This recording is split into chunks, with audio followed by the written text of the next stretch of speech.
अष्ट सिद्धि में सातवीं और आठवीं सिद्धियां हैं ईशित और वशित्व। जैसा नाम से ही स्पष्ट होता है, ईशित यानी ईश्वर जैसा, ईश्वर के समान। ईश्वर के समान वही हो सकता है जो ईश्वरी हो। ब्रह्मविद ब्रह्म भवति। ब्रह्म को जानने वाला ब्रह्म ही होता है। जानत तुम ही हो ही जाई।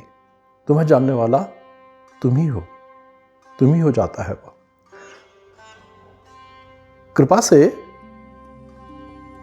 पारस लोहे को सोना बना सकता है, लेकिन यह बात तो पारस के संपर्क में आकर स्वयं पारस बन जाने की जैसी है। सर्वसमर्थ सच्चिदानंद अर्थात ईश्वर, वह सिद्धि जो सच्चिदानंद बना दे। अब ये बात हनुमान जी के संदर्भ में हो या महाराज के संदर्भ में हो, यह अपने देखने का दृष्टिकोण है। वशित वह सिद्धि है कि जिससे सब कुछ वश में है। वश में होने का अर्थ यही है कि विवश है आदमी और चाहता है चीजें उसके वश में हो। और सबसे बड़ी विवशता ये है कि 10 के 10 इंद्रियां अपनी तरफ जोर लगा रही हैं और आदमी घसीटता चला जा रहा है। इनका नियंत्रण, इंद्रियों का नियंत्रण, मन का नियंत्रण, यह सिद्धि है। हनुमान जी जितेंद्रिय में इंद्रियों पर विजय पाली। इंद्रियों पर विजय पाली, मन एकाग्र हो गया, मन प्रभु को समर्पित हो गया। यही भगवान का गुण है कि उसके वश में सब कुछ है। प्रश्न ये उठता है, जिसके वश में सब कुछ है वह किसके वश में है? तो ईश्वर भक्त के वश में है। ईश्वर की व्यापक सामर्थ्य सब कुछ कर सकने की और फिर वश में कर सकने की और स्वयं वश में हो सकने की, इस लीला में आज मैं डॉक्टर निर्मल मुंगली आपके सामने महाराज की लीला का एक विशेष प्रसंग प्रस्तुत कर रहा हूं।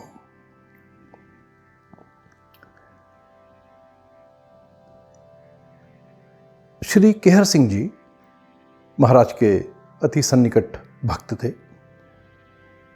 संभवतः भारतीय प्रशासनिक सेवा IAS के प्रथम बैच के अधिकारी थे। बहुत ही शालीन भव्य व्यक्तित्व था उनका, बहुत ही सरल व्यक्तित्व। उनके विषय में बहुत सी महाराज की लीलाओं से संबंधित कहानियां प्रचलित हैं, भक्त जानते हैं। एक उनकी विशेष कहानी जो मैंने पहले भी सुनी थी, एक दिन ऐसा मौका मिला कि स्वयं उनसे मैं सुन पाया। मैं कैची पहुंचा था और श्री केहर सिंह जी से वहां मेरी भेंट हो गई। औपचारिक भेंट में उन्होंने कहा, मैं तुम्हारे बारे में जानता हूं, मैं तुम्हें पहले अपनी कथा सुनाऊंगा और फिर तुम्हारी कथा सुनूंगा। तो तुम्हारे पास समय है? क्योंकि इस कथा को सुनाने में समय लग जाता है। मैंने कहा, पापा जी, इसी नाम से लोग उनको सामान्यतः पुकारते थे, कि मेरा सौभाग्य कि कथा मुझको आपसे सुनने को मिल रही है। बिल्कुल। तो कैची जहाँ वो अक्सर रहते थे, उनके कमरे में वो बैठ गए थे। मैं उनके सामने एक कुर्सी में बैठ गया, वो चारपाई में बैठे हुए थे। उन्होंने अपनी कथा सुनानी शुरू करी। केहर सिंह जी का एक पुत्र जिसका नाम आनंद था, जन्म से ही आनंद की आंख में विकार था। वो आंख छोटी थी, उससे दिखाई नहीं देता था। उस आंख के इलाज के सिलसिले में जहाँ तक संभव हो सकता था, केहर सिंह जी सब तमाम डॉक्टर को दिखाते रहे। तब केहर सिंह जी कई विभागों के अध्यक्ष थे, लखनऊ में थे। तो मेडिकल कॉलेज में भी जब कभी कोई नए डॉक्टर भी आते थे तो सबको दिखाते थे उसकी आँख को कि कोई उपचार निकल आए। महाराज कहते थे, जा हमने केहर सिंह जा हमने कह दी, जा डॉक्टर मेहरे को दिखा दे, डॉक्टर मोहनलाल को दिखा दे। इधर उधर भेजते रहते थे और बच्चे की आंख में कोई ऐसा कोई परिवर्तन आया नहीं था। एक बार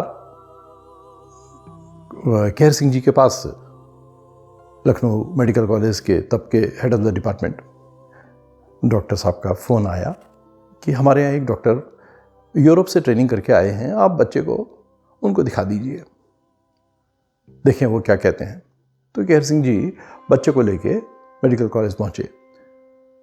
वो डॉक्टर साहब ने बच्चे की आँख का मुआयना किया और कहा कि देखिए है तो ये जन्म से, परंतु फिर भी इसमें रोशनी का आभास होता है, तो हम ये कर सकते हैं एक कोशिश कि बच्चा जिस आँख से कम देखता है उस आँख से उसको देखने के लिए मजबूर कर सकते हैं, कंडीशनिंग। तो बच्चे को एक चश्मा पहना दिया गया जिसमें जो आँख सही थी उस आँख के लेंस के को पेंट करके उसमें एक छोटा सा सुराख सा छोड़ दिया गया था, जिससे कि बच्चे की दृष्टि सीमित हो जाए और उसको बराबर करने के लिए वो उस विकारग्रस्त आँख से देखने की चेष्टा करे। तो बच्चे ने चश्मा पहन लिया। अब बच्चा चश्मा पहन के अपना दिनचर्या करता था। जो आँख बच्चे की विकारग्रस्त थी उसके सामने प्लेन ग्लास लगा हुआ था और जो आँख ठीक थी जिससे बच्चा देखता था उस लेंस को अंदर से वाइट पेंट करके उसमें छोटा सा सुराख सा छोड़ दिया गया था ताकि बच्चा उससे जरिए से देख ही सके और बाकी देखने के लिए उस विकारग्रस्त आँख को इस्तेमाल करे। केहर सिंह जी के पड़ोसी एक पुलिस अफसर थे जिनका घर संभवतः कश्मीर में था। तो उनके घर से एक बोरा अखरोट आए हुए थे। उनका बेटा और केहर सिंह जी का बेटा आनंद हम उम्र थे। तो दोनों बच्चे अपना अपना टेनिस का रैकेट लेकर बाहर लॉन में आ जाते थे और अखरोट की बॉल बनाकर उससे टेनिस खेलते थे। एक रोज ऐसे ही बच्चे टेनिस खेल रहे थे अखरोट से। तो इस बच्चे ने सर्विस दी और उसने सर्विस रिटर्न करी दूसरे बच्चे ने।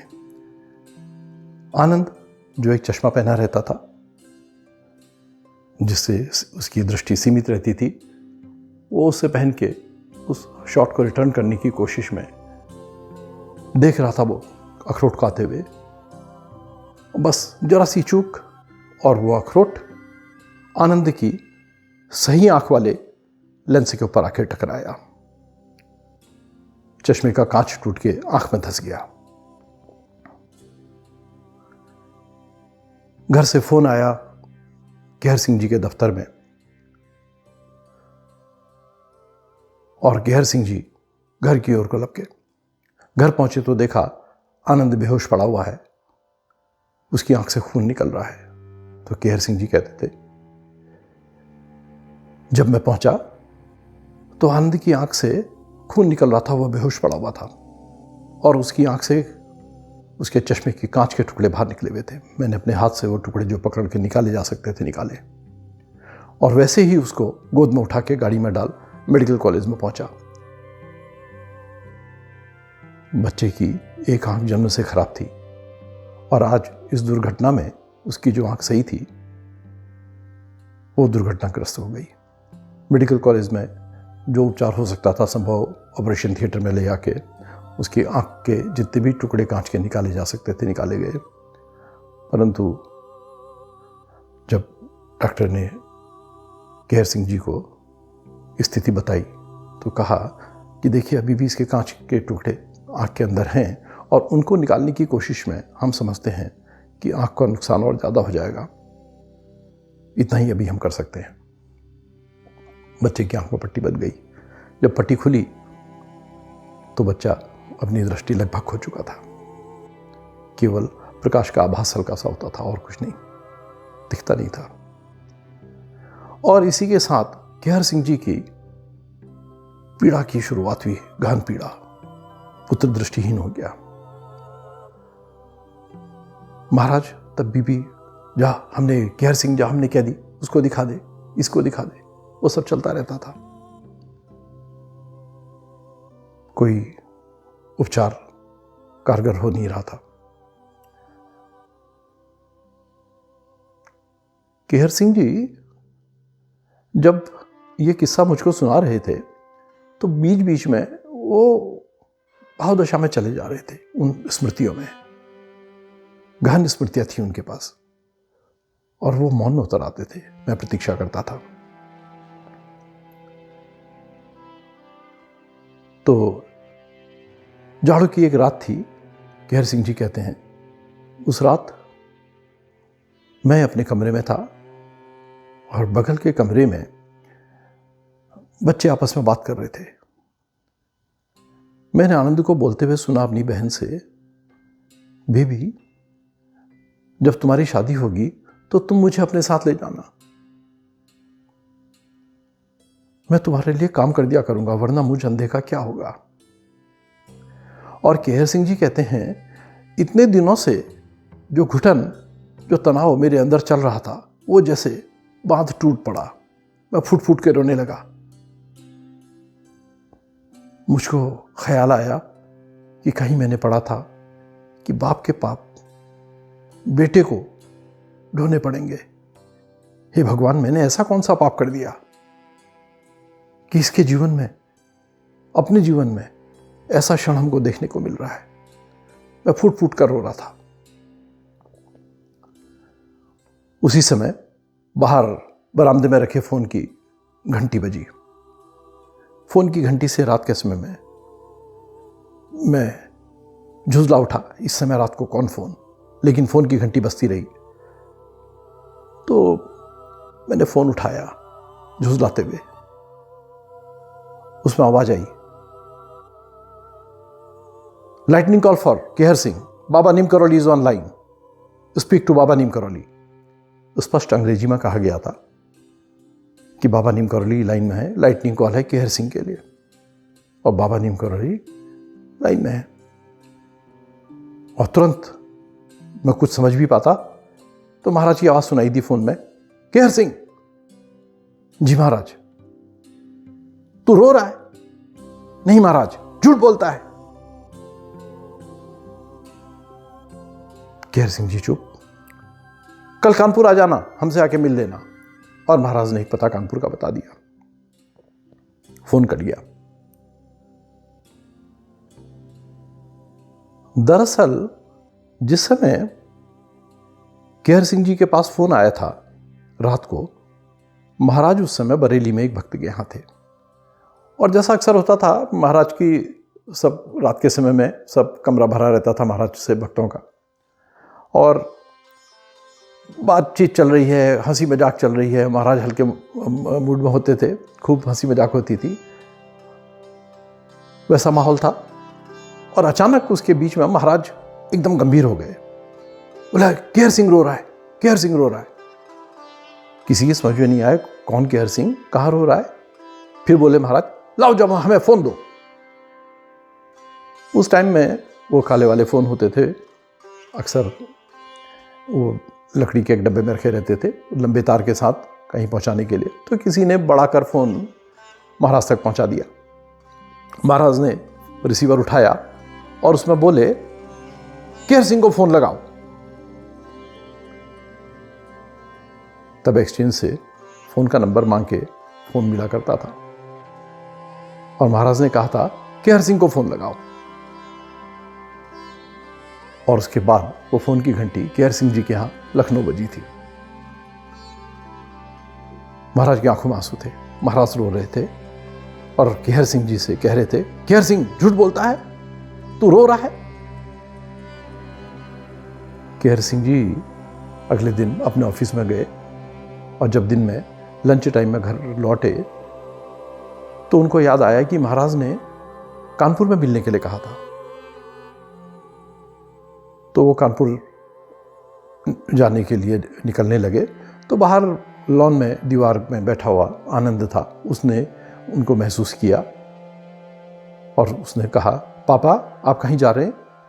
केहर सिंह जी ने कहा, हाँ बेटा हम कानपुर जा रहे हैं। पापा मैं भी चलूं?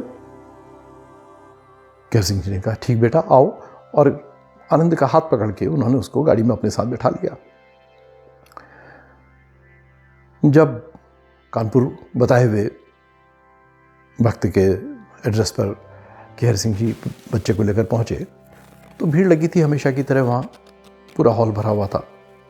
और दरवाजे में केहर सिंह जी जब पहुंचे तो सामने दूसरे सिरे में महाराज तख्त पे बैठे हुए थे। महाराज ने केहर सिंह जी को देखा, केहर सिंह जी ने प्रणाम किया दूर से ही, और महाराज ने इशारा किया, बच्चे को हमारे पास लाओ।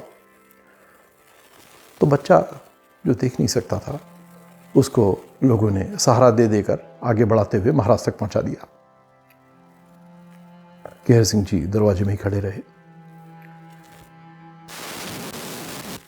महाराज ने बच्चे का हाथ पकड़ के खोला, उसकी हथेली को, और पास ही खड़े एक आदमी की शर्ट की जेब से एक पेन निकाला।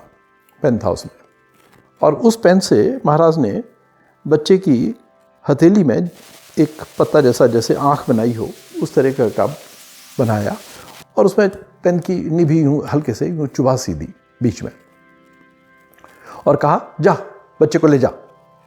और बच्चे को वापस लोगों ने दरवाजे की ओर, दरवाजे पर खड़े केहर सिंह जी के पास तक पहुंचा दिया। केहर सिंह जी ने वहीं से प्रणाम किया और बच्चे को लेके लखनऊ वापस आ गए। रात लखनऊ पहुंचे और सुबह जब वापस पहुंचे तो मालूम पड़ा कि उनको अपने दौरे में 2-4 दिन के लिए बाहर जाना है, समय लग सकता है। अगले दिन ऑफिस से ही केहर सिंह जी अपने दौरे में चले गए।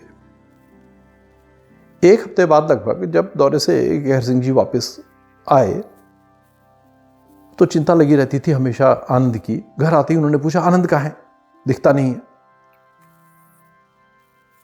तो बेटी ने उत्तर दिया कि पापा आनंद नौकर के साथ पिक्चर देखने गया है। पिक्चर देखने गया है आनंद? हाँ पापा, उसको सब दिखता है। क्या मतलब? आनंद को सब दिखता है? हाँ पापा, उसको सब दिखता है। केहर सिंह जी बोले, तो साहब मैंने इतनी बेचैनी का समय फिर कभी नहीं काटा, न उससे पहले। आनंद को सब कुछ दिखता है और वो पिक्चर देखने के लिए नौकर के साथ गया हुआ है। मैं बरामदे में टहलता हुआ इंतजार करने लगा आनंद के आने का। क्या बात है? जरा देर बाद आनंद आता हुआ दिखाई दिया। नौकर पीछे चल रहा था, आनंद आगे आगे अकेला चल रहा था। नौकर ने हाथ नहीं पकड़ा था उसका, अलग अलग चल रहे थे और वो आराम से चल रहा था। उसने दूर से ही मुझको देखा और वहीं से बोला, अरे पापा आप आ गए। मैंने कहा, अरे इसको तो दिख रहा है। वो पास आया। मैंने कहा, बेटा तुम्हें दिखता है? हाँ पापा, हमें सब दिखता है। अच्छा तो लो पढ़ के बताओ।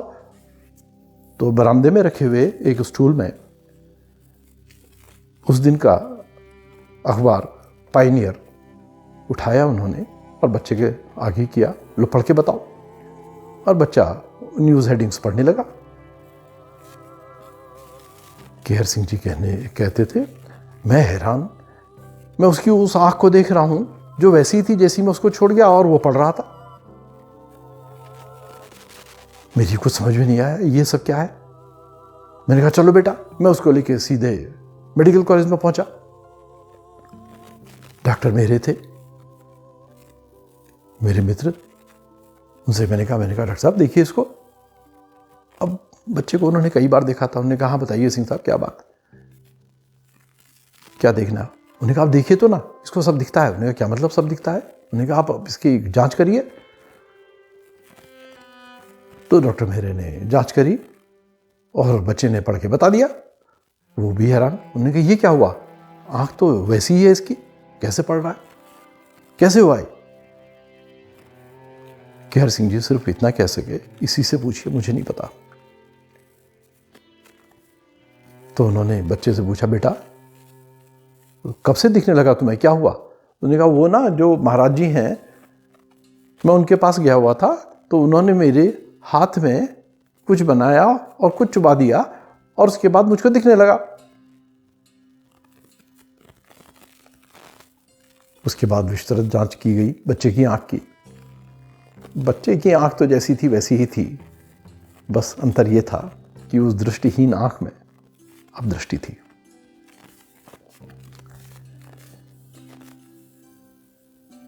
केहर सिंह जी फिर एक लंबे मौन के बाद बोले, देखिए इस कथा को जब मैं सुनाता हूं किसी को भी, तो मैं उनसे एक सवाल पूछता हूं। वो सवाल मैं आपसे भी पूछूंगा। मेरा सवाल यह है कि इस कथा में खास बात क्या थी? और मैंने कहा पापा जी, इस कथा में खास बात यह थी, जब आप रो रहे थे तो महाराज भी रो रहे थे, उनकी आंखों में भी आंसू थे। मेरे ऐसा कहते ही केहर सिंह जी जिस चारपाई में बैठे थे मेरे सामने लपक के उठे और मेरे गले में उन्होंने बाहें डाल दी और दाढ़े मार के रोने लगे। तुमने पकड़ी बात। लोग कहते थे महाराज ने चमत्कार कर दिया, आंख दे दी, जीवन दान दे दिया, दृष्टि दे दी। अरे भगवान थे वो कुछ भी कर सकते थे। उनके लिए कुछ भी नामुमकिन नहीं था, सब कुछ कर सकते थे। बात तुमने पकड़ी। बड़ी बात तो यह थी कि जब मैं रो रहा था, मेरी आंखों में आंसू थे, तो मेरे भगवान भी मेरे साथ रो रहे थे। यह बहुत बड़ी बात थी। मेरी भी उनकी भाव दशा में स्थिति वैसी ही हो गई। हम लोग पता नहीं कब तक इस तरीके से आलिंगन में रहे। वो भाव की अतिरेकता थी। भक्त अपने भाव में डूबा था।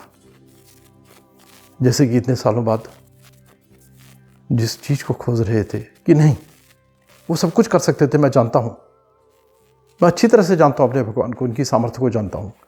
वो दृष्टि दे देना वो उनके लिए खेल था, वो लीला थी उनकी। लेकिन खास बात ऐसी क्या थी जो छू जाती है मुझको? समझ में आ गई बात कि मेरे लिए रो रहे थे। भगवान भी रो सकता है भक्ति के लिए। भाव की पराकाष्ठा है ये, भक्त का विश्वास कि भगवान सब कुछ कर सकता है। और भाव की अतिरेकता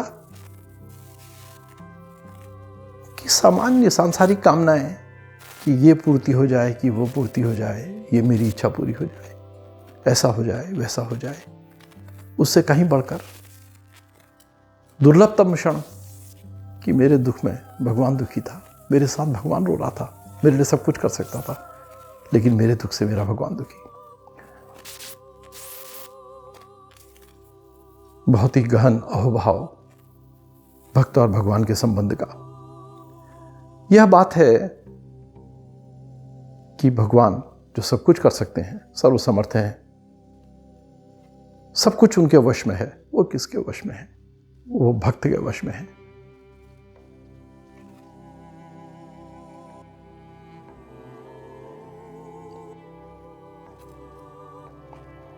बस अभी इतना ही।